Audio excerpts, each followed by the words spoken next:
আমাদের প্রত্যেকের ধর্মজীবন কম বেশি মূলত আঘাত পাওয়ার পরেই শুরু হয়। মা ঠাকুরুন বলছেন না যে চর খেয়ে রাম, যে এমনি রাম নাম করে সে তো করবেই, কিন্তু আমাদের বেশিরভাগই চর খাওয়া পাবলিক। আমরা জীবনে দুঃখ হয়, জীবনে বেদনা হয়, জীবনে কষ্ট হয়, তারপরে আমরা ভগবানের কাছে আসি। এই যদি অর্জুনের বিষাদ না হতো তাহলে এই সমস্ত শ্রীমদ্ ভগবদ গীতা হতো না। অমন সুন্দর মন্ত্র আমরা শুনতে পেতাম না। ক্লৈব্যম মাসমগম পার্থ নৈতত্তাই উপপাদ্যতে শূদ্রম হৃদয় দুর্বল্যম তত্ত্বতিষ্ঠ পরন্তপ। এই জাতীয় যে কথা, এগুলো শুনতেই পেতাম না যদি অর্জুনের বিষাদ না হতো।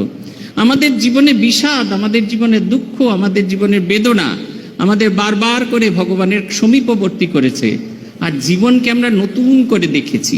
আসলে আমরা নিজেরা নিজেদের বেদনা, নিজেদের কষ্ট নিয়ে এত এনরোস্ট হয়ে থাকি, তার মধ্যে এমনভাবে ডুবে থাকি, তার বাইরে একটা জগৎ আছে, বাইরে থেকেও যে জীবনকে দেখা যায় এবং সেই জীবন অনেক মহিমাময়, সেটির কথা আমরা বুঝতে পারিনি। মাস্টারমশাই তার নিজের জীবন দিয়ে আমাদের দেখিয়ে গেছেন একটা একবারে পরিষ্কার উদাহরণ যে কিরকমভাবে একটা মানুষের সম্পূর্ণ পরিবর্তন হয়। একটা মানুষ পশু থেকে মানব, মানব থেকে দেবতা, এই যে আমাদের রূপান্তর এক জীবনে কিরকম করে হয় সেটা আমরা দেখি। রবীন্দ্রনাথের গান শুধু নয়, রবীন্দ্রনাথের গানে আছে না, এমনি করে আমার হৃদয়ে তোমার নামে হোক না নামময়, আঁধারে মোর তোমার আলোর জয়, গভীর হয়ে থাক জীবনের কাজে, ওই বাজে ওই বাজে।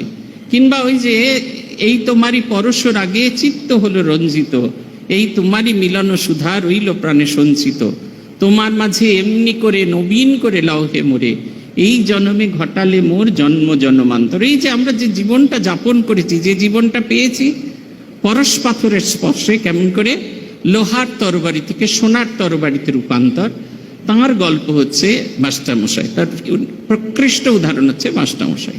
আমরা তার আশার গল্প করব। এখন পুথিকার যেরকমভাবে কথামৃতে 4টি দর্শনের কথা বলা আছে শ্রীরামকৃষ্ণের সঙ্গে, সেই 4টি দর্শন একসঙ্গে বলেননি। ইদানিংকালের দেখবেন একটা ছোট্ট শব্দ বিজ্ঞাপনে ব্যবহার, কম্বো প্যাক, কম্বাইন্ড প্যাক আর কি, মানে সব জিনিসপত্র একটা প্যাকের ভেতরেই আপনি পাবেন। এই যে পুথিকার যেন সেই কম্বো প্যাক তৈরি করেছেন শ্রীরামকৃষ্ণের সঙ্গে মাস্টারমশাইয়ের দর্শনের গল্প, সবকটি গল্প একত্রিত করেছেন। কিন্তু এমনভাবে গল্পটি বলেছেন, শুনলে মনে হয় সবকটা একদিনেই হয়েছিল এবং একদিনেই যেন শ্রীরামকৃষ্ণ তার হৃদয়ে জয় করে নিয়েছিলেন। পুথিকার লিখছে,